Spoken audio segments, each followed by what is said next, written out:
Alhamdulillah nahmaduhu wa nusalli ala rasulihil karim amma ba'd. Faqad qala Allah ta'ala fi mahkami tanzil. Fa'udhu billahi minash shaitanir rajim. Bismillahir rahmanir rahim. Qalu sami'na fatayn yadhkuruhum Ibrahim. Sadaqallahul azim. Wa qala nabiyyuna alaihi salatu wassalam, usikum bishababi khaira fa innahum araqqu af'idah, aw kama qala sallallahu alaihi wasallam. கனிமிக்க அல்லாஹ்வின் நல்லடியார்களே, அல்லாஹ் சுப்ஹானஹு வ தஆலா மனிதனுடைய வாழ்க்கையில் 3 கட்டங்களை ஏற்படுத்தி இருக்கிறான். முதலாவது அவனுடைய குழந்தை பருவம், இரண்டாவது அவனுடைய வாலிப பருவம், மூன்றாவது அவனுடைய வயோதிகம். இந்த 3 பருவத்திலும் அல்லாஹ் விரும்பக்கூடிய, அல்லாஹ் நேசிக்கக்கூடிய ஒரு பருவம் என்று சொன்னால் அது வாலிப பருவம். இந்த வாலிப பருவத்தை பற்றி அல்லாஹ் தஆலா தன்னுடைய திருமறையிலும் கூட ஒரு நபியினுடைய ஒரு புரட்சியை பற்றி பேசும் பொழுது அல்லாஹ் தஆலா இதைத்தான் சொல்லுவான், அவர் ஒரு வாலிபராக இருந்தார் என்று சொல்லுவான். ஹஜ்ரத் மூசா அலைஹிஸ்ஸலாம் அவர்களை பற்றி பேசும் பொழுது மூசா அலைஹிஸ்ஸலாம் அவர் ஒரு வாலிபர் என்பதாக சொல்லி அவருடைய அந்த விஷயத்தை சொல்லுவார். ஹஜ்ரத் யூசுப் அலைஹிஸ்ஸலாம் அவர்களை பற்றி பேசும் பொழுது அவர்கள் வாலிபத்தை அடைந்த போது இவ்வாறு செய்தார்கள் என்று சொல்லுவார். இப்படி பல்வேறு இடங்களில் அல்லாஹ் சுப்ஹானஹு வ தஆலா நபிமார்களை வைத்து இந்த உலகத்தில் செய்த புரட்சி அவர்களுடைய வாலிபத்திலிருந்து ஆரம்பமாகிறது. அவர்களுடைய வாலிபத்திலிருந்து ஆரம்பமாகும். அதனால தான் சொல்லுவாங்க, வாலிபம் அப்படிங்கிறது ஒரு ஃபியூல் மாதிரி, ஒரு எரிபொருள் மாதிரி.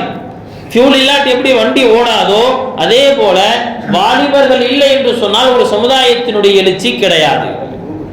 அதனால என்ன செய்யப்படுதுன்னு சொன்னா, உலகத்திலேயே வாலிபர்கள் அதிகமாக நிறைந்திருக்கக்கூடிய நாடுகள் அப்படிங்கிறது ரொம்ப பெருமைப்படத்தக்க நாடு. நம்முடைய நாட்டை பொறுத்த வரைக்கும் நம்முடைய நாட்டினுடைய சுதந்திர போராட்ட வீரர் சுபாஷ் சந்திர போஸ் அவரோட என்ன சொல்றாரு, என்னிடத்துல ஒரு வாலிப குழுவை கொடுங்க, நான் என்ன செய்யறேன், நாட்டினுடைய தலையெழுத்தை மாற்றி காட்டுகிறேன் என்று சொன்னார்.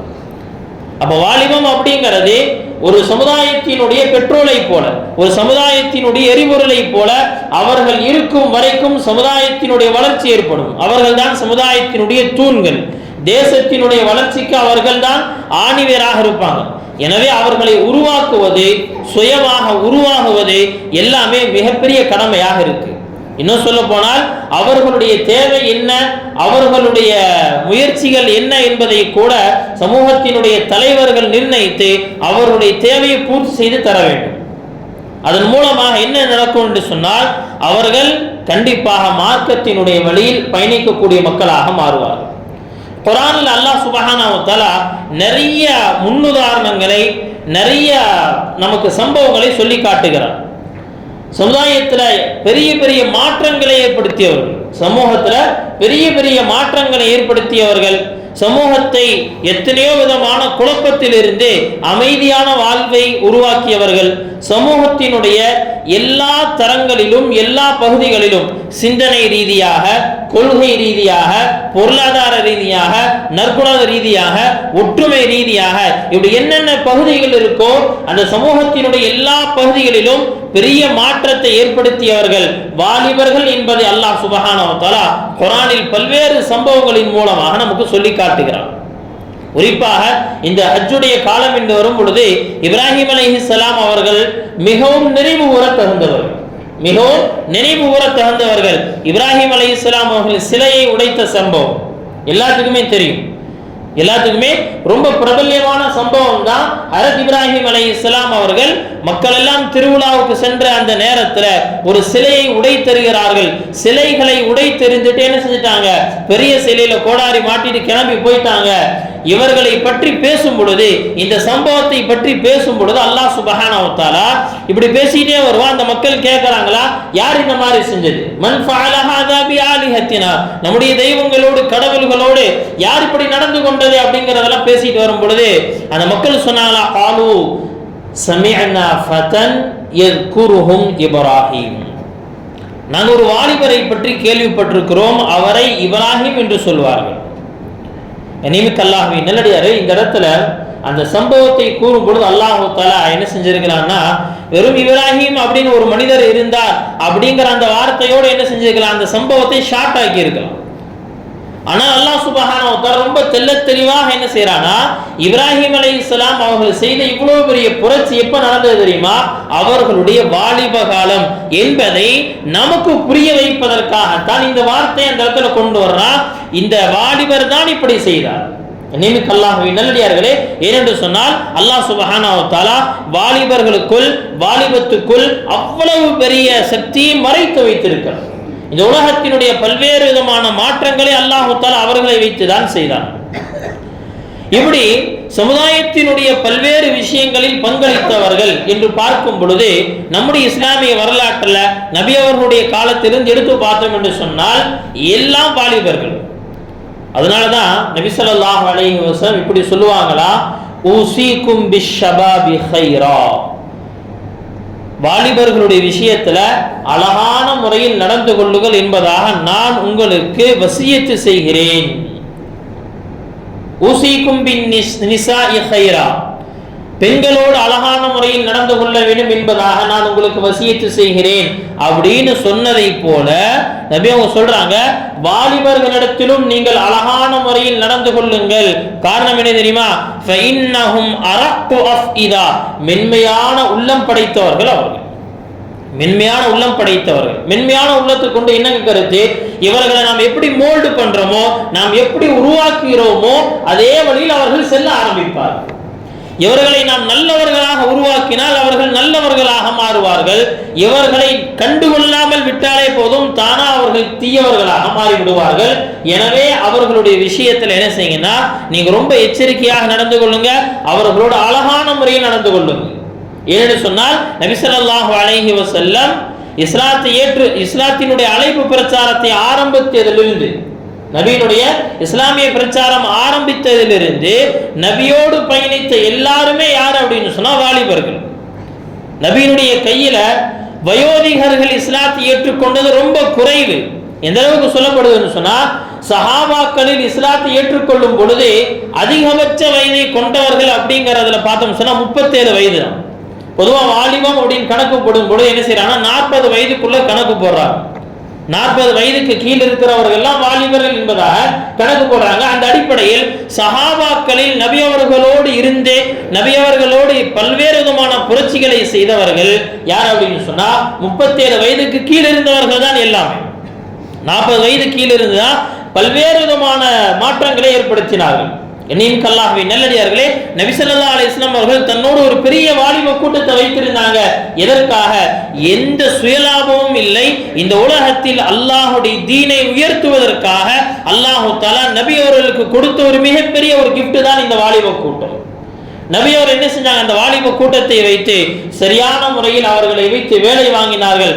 சரியான முறையில் அவர்களை பயன்படுத்தினார்கள், அவர்களை பண்படுத்தினார்கள். நபி ஸல்லல்லாஹு அலைஹி வஸல்லம் அவர்களுடைய எல்லா சஹாபாக்களுமே என்ன அப்படின்னு சொன்னா அல்லாஹ்வின் மீது நம்பிக்கை கொண்டவர்கள். இது முதலாவது இடம். முதல்ல அந்த வாலிபர்கள் இடத்துல இருந்தது என்ன அப்படின்னு சொன்னா, அவர்கள் என்ன செஞ்சாங்க? உள்ளத்தில் அல்லாஹ்வை முழுசாக நம்பினாங்க. உக்பத் இப்னு நாஃபி ரலியல்லாஹு அன்ஹு, இந்த சஹாபி பத்தி சொல்லப்படுது. உக்பத் இப்னு நாஃபி இவர்கள் எதுவரைக்கும் பயணம் செஞ்சாங்க அப்படின்னு சொன்னா, இந்த பூமியினுடைய அட்லாண்டிக் கடல் வரைக்கும் போயிட்டாங்க. ஆப்பிரிக்காவில் எல்லாம் கடந்து, ஆப்பிரிக்காவினுடைய அந்த காடுகளை எல்லாம் கடந்து அட்லாண்டிக் கடலுக்கு முன்னாடி போய் தன்னுடைய குதிரையை கடலுக்குள்ள இறக்கிட்டாங்க. அதனுடைய கழுத்து வரைக்கும் தண்ணி வந்து நிற்குது. அதனுடைய கழுத்து வரைக்கும் தண்ணி வந்து நிற்குது.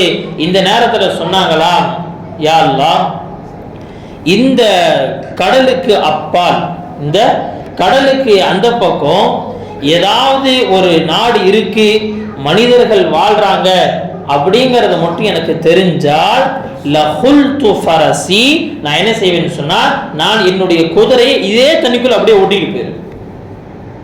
இது தண்ணிக்குள்ள நான் ஓட்டிட்டு போயிரு.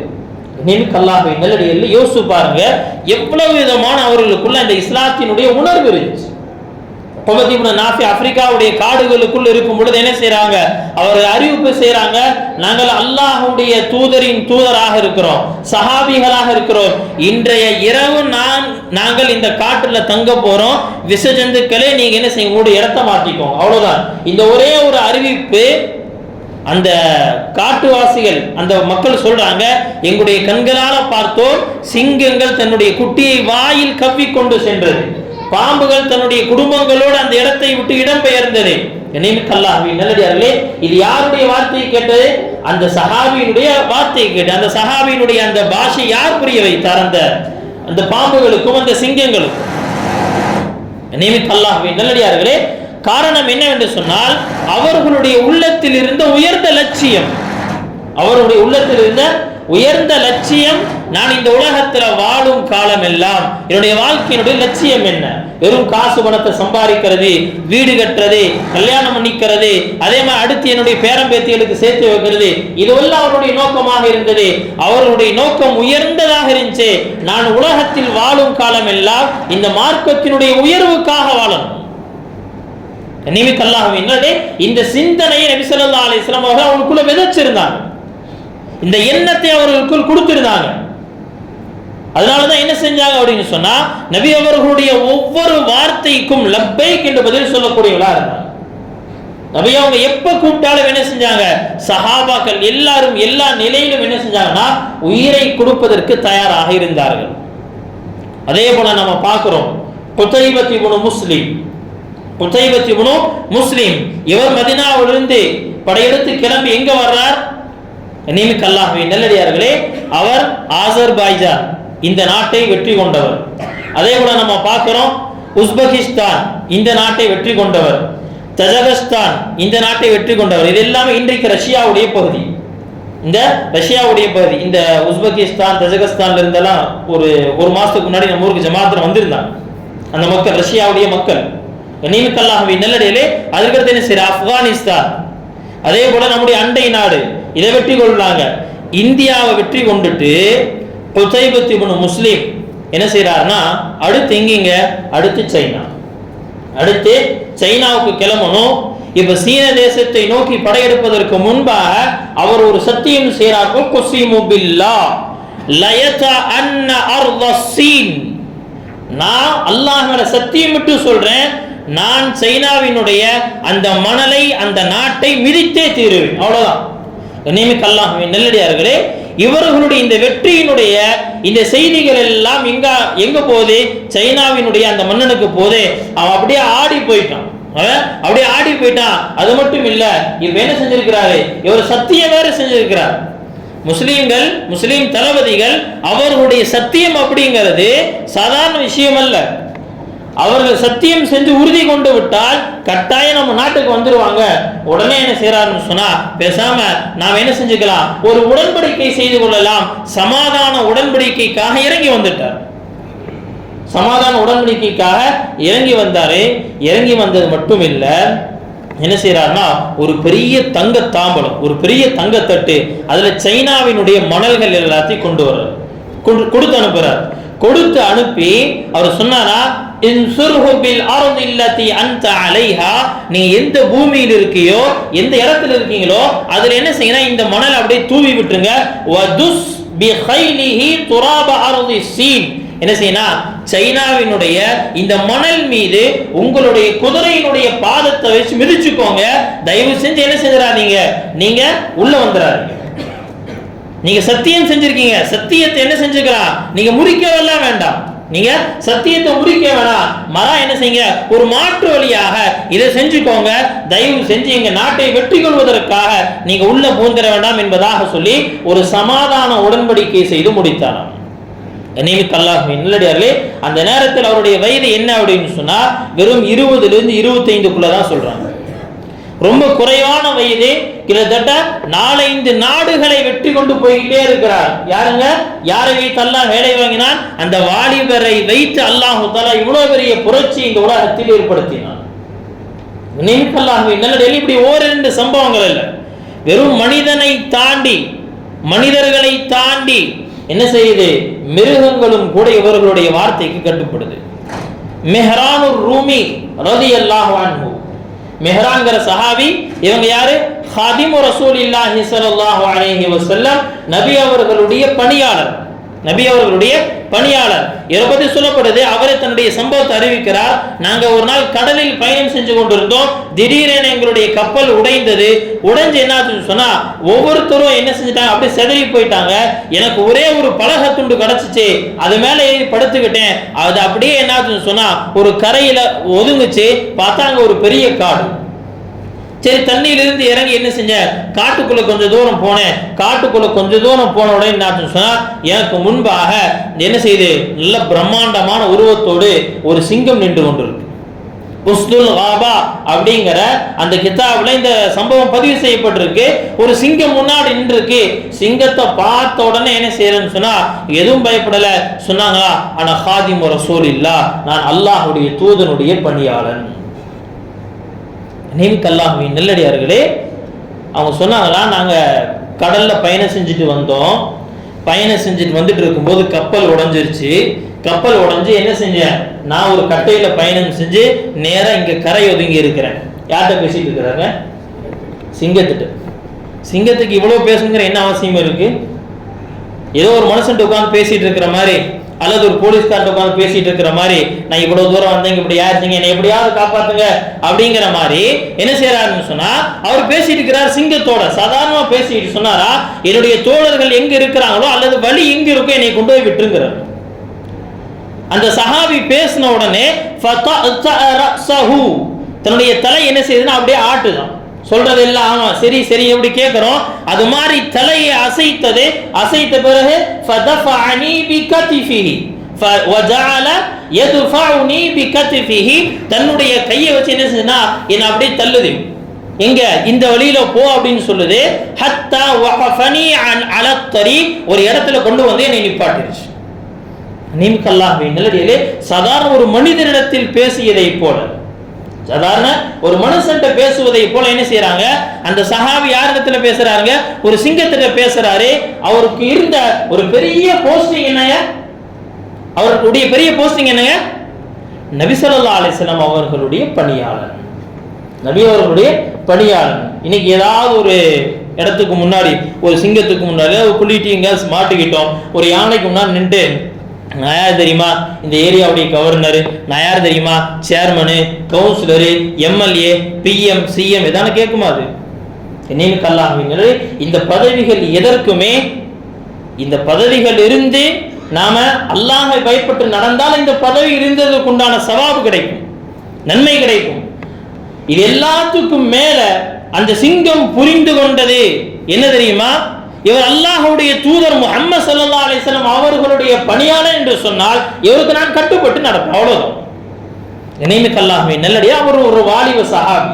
உள்ளத்தில் ஈமானை எடுத்துக்கொண்டு என்ன செய்யறாரு, உலகம் முழுக்க சுற்றி திரிகிறாங்க. யாரும் எந்த இடைஞ்சலும் கொடுக்க முடியல. மனிதர்களை தாண்டி விலங்குகள் கூட இடைஞ்சல் கொடுக்க முடியல. அப்படிங்கிறதுல மராக அவர்களுக்கு உதவியாளனாக மாறியது உமர் இப்னுல் கத்தாப் ரலியல்லாஹு அன்ஹு. பொதுவாக உமர் அப்படின்னு சொன்னாலே நம்ம எல்லாத்துக்குமே எப்படிப்பட்ட ஒரு சிந்தனை இருக்குன்னு சொன்னா, உமர் ரலியல்லாஹு அன்ஹு ஒரு பெரிய வயசு கொண்டவரா இருப்பார், ஒரு ஆட்சி செஞ்சிருக்கிறாரு. அல்லாஹ்வின் நல்லடியாரே, அவர்கள் இஸ்லாத்தை ஏற்றுக்கொள்ளும் பொழுது உமர் ரலியல்லாஹு வயசு வெறும் 26 வயது.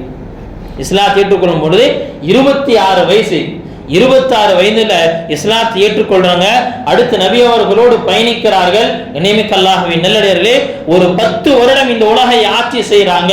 10 வருடம் எவ்வளவு பெரிய மாற்றம் இந்த உலகத்தில் ஏற்பட்டுச்சு. நாடுகள் நாடுகளாக வெற்றி கொள்ளப்படுது, நாடுகள் நாடுகளாக வெற்றி கொள்ளப்படுது.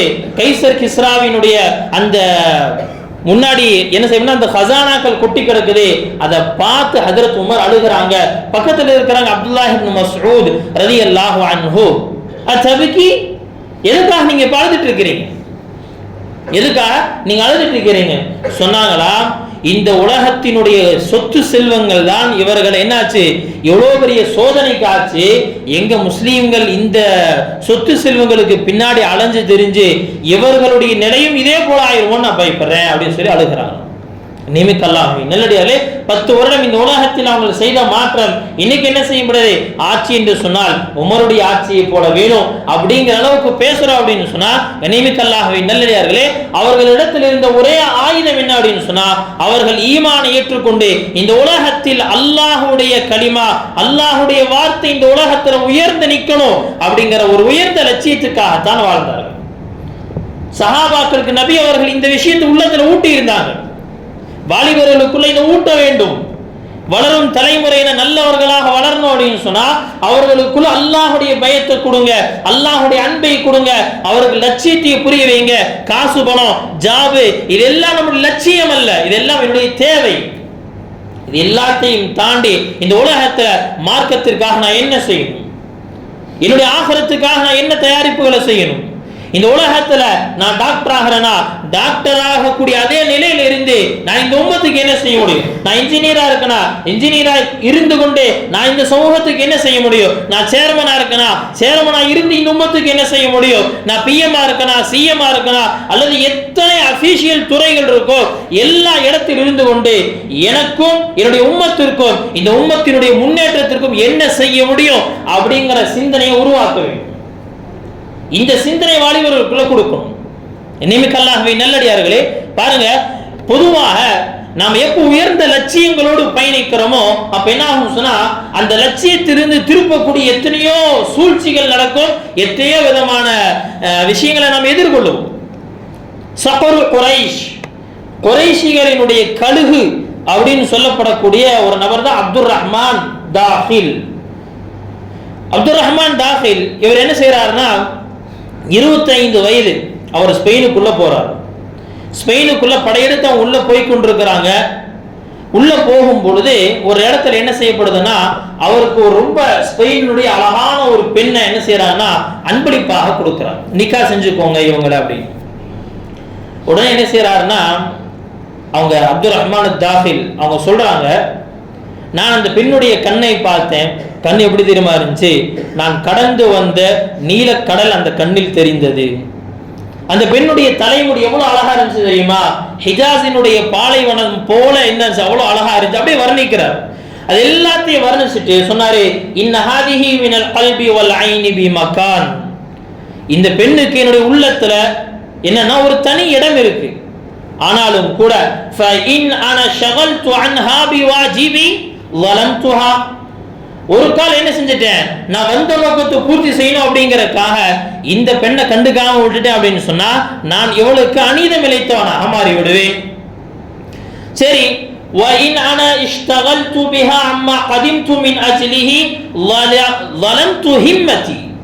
சரி, இந்த பெண்ணை என்ன செஞ்சுக்கலாம், அநியாயம் செய்யக்கூடாது அப்படிங்கறதுக்காக நான் வந்த நோக்கத்தை மறந்து விட்டு இந்த பெண்ணோடு வாழணும் அப்படின்னு நினைச்சேன் அப்படின்னு சொன்னா என்னுடைய லட்சியத்துக்கு நான் அநீதம் இழைத்தவனாக மாறிவிடுவேனே.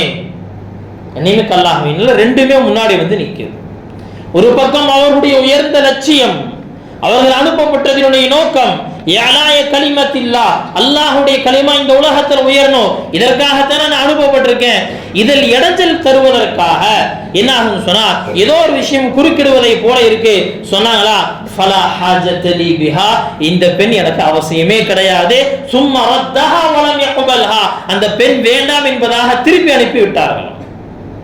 நிமிக்கல்லாஹ்வின் நல்லடியார்களே, எப்போ லட்சியங்கள் உயர்ந்ததாக இருக்குமோ, எண்ணங்கள் உயர்ந்ததாக இருக்குமோ, நம்முடைய வேலைகள் சரியான வேலையாக இருக்குமோ, அப்ப என்ன ஆகும் சொன்னா நாம் இந்த உலகத்தினுடைய எந்த விஷயத்திலும் நாம் திரும்பி விட மாட்டோம்.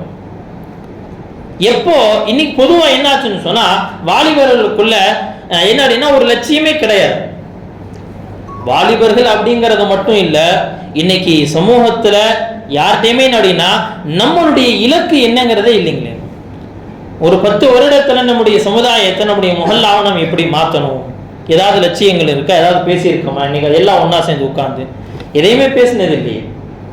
நம்மள்ட்ட எப்போ உயர்ந்த லட்சியங்கள் இல்லையோ சின்ன சின்ன விஷயங்களுக்காக சண்டை போடுவோம், சின்ன சின்ன விஷயங்களுக்காக சண்டை போடுவோம். எல்லாம் நீ என் பக்கம் வந்துரு, என் பக்கம் வந்துரு என்ன செய்வாங்க? ஒவ்வொருத்தரும் தன்னோடு இணைக்கணும் முடிவு செய்வார்களே தவிர யாரும் யாரையும் அல்லாஹோடு இணைக்க மாட்டார்கள். நிமிக்கல்லாஹ்வின் நல்லடியார்களே, இந்த உலகத்துல நாம் நம்முடைய நோக்கத்தையும் நம்முடைய இலக்குகளையும் முடிவு செய்தால் மட்டும்தான் நாம் என்ன செய்ய முடியும்னு சொன்னா உயர்ந்து நிற்க முடியும், சரியான பாதை அடைய முடியும். இன்னைக்கு வாலிபர்கள் எல்லா பக்கம் பார்த்தீங்கன்னு சொன்னா, குறிப்பா இன்னைக்கு நம்முடைய ஊர்ல எடுத்துட்டாங்க, கடந்த ஒரு 20 நாளா எங்க பார்த்தாலும் அவங்க என்ன செய்யறாங்க, போதை பிரச்சனை. நம்ம ஊர்ல இருக்கக்கூடிய அந்த போதை பிரச்சனை அப்படிங்கிறது என்னங்க, ஒரு பெரிய பிரச்சனையாக போயிட்டு எந்தெந்த வகைகளில் எல்லாம் போதை இது என்னது அனுபவிக்க முடியும், எல்லா வகைகளிலும் போதைய போடுறாங்க, உபயோகிக்கிறாங்க. அப்படிங்கிறத தாண்டி போதை விற்பனையாளர்களாக முஸ்லீம் சமுதாயம் மாறிக்கொண்டிருக்கு அப்படிங்கிறதாங்க ரொம்ப பெரிய கவலைக்குண்டான விஷயம். ஒன்று இருக்கு என்ன அப்படின்னு சொன்னா, அவன் அதை பயன்படுத்துறான், அவனை திருத்திட முடியும்.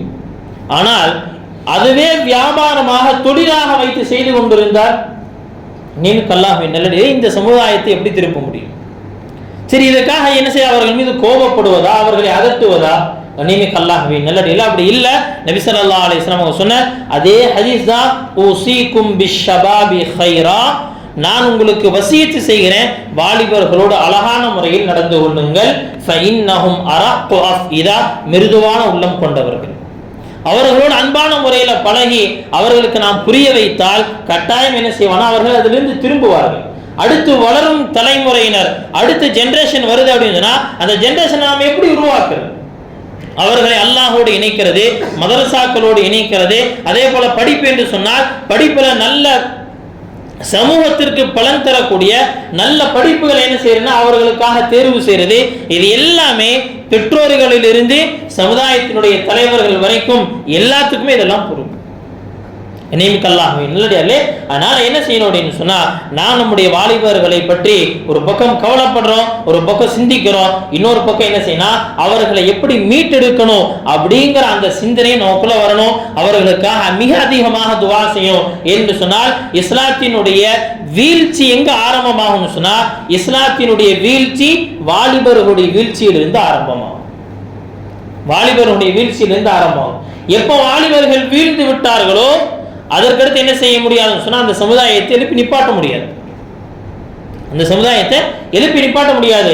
எனவேதான் என்ன செய்யப்படுதுன்னு சொன்னா, ஒரு உலகத்தினுடைய மிகப்பெரிய ஒரு சூழ்ச்சி என்ன, எப்படியாவது வாலிபர்களை வழிகெடுத்து விடணும், வாலிபர்களை இஸ்லாமிய உணர்வு இல்லாதவர்களாக ஆக்கணும், வாலிபர்களை மதுவுக்கும் மாதுவுக்கும் சூதுவுக்கும் அடிமைகளாக ஆக்கிடும். இன்னைக்கு பாருங்க, எல்லா இடங்களிலும் நம்முடைய முஸ்லீம் வாலிபர்கள் முன்னாடி நிற்கிறாங்க. நம்பர் 1 லிஸ்ட்ல யார் நிக்கிறாங்க, முன்னாடி நிக்கிறாங்க. கனிமிக்க அல்லாஹ்வின் நல்லடியார்களே, எதிரேங்க தீய விஷயங்களில் கனிமிக்க அல்லாஹ்வின் நல்லடியே எதிர்த்து அவர்களை பாதுகாக்கணும் அப்படின்னு சொன்னா, தனிப்பட்ட ஒவ்வொரு நபரும் முயற்சிக்கணும். அதே போல என்ன அப்படின்னு சொன்னா, சமூகத்தினுடைய தலைவர்களாக என்ன செய்யணும், யாரெல்லாம் பொறுப்பாளர்களாக இருக்கிறோமோ அவர்கள் ஒன்று சேர்ந்து அமர்ந்து என்ன செய்யணும்னு சொன்னா, நம்ம ஊர்ல நடக்கக்கூடிய இந்த விஷயங்களை எப்படி களைவது, எப்படி இவர்களை மீட்டெடுக்கிறது, இவர்களுக்கு உண்டான கவுன்சிலிங் எப்படி கொடுக்கிறது. கனிமிக்கல்லாஹ்வின் ஒவ்வொருத்தரையும் தனிப்பட்ட முறையில் அன்பான முறையில் எப்படி அணுகிறது, எல்லாத்தையும் முயற்சி செஞ்சு எல்லாத்தையும் திட்டமிட்டு நாம் நடத்தினோம் என்று சொன்னால், கனிமிக்கல்லாஹ்வின் நல்லடியார்களே, நல்ல முன் உதாரணமாக நாம் மாறுவோம். அல்லாஹ் சுப்ஹானஹு வ தஆலா அப்படிப்பட்ட முன்னுதாரணம் கொண்ட நபர்களாக நம் அனைவரையும் ஆக்கியருள்வானாக. வ ஆகிரு தஅவானா அல்ஹம்துலில்லாஹி ரப்பில் ஆலமீன். சுன்னத்துர் ரசூல்.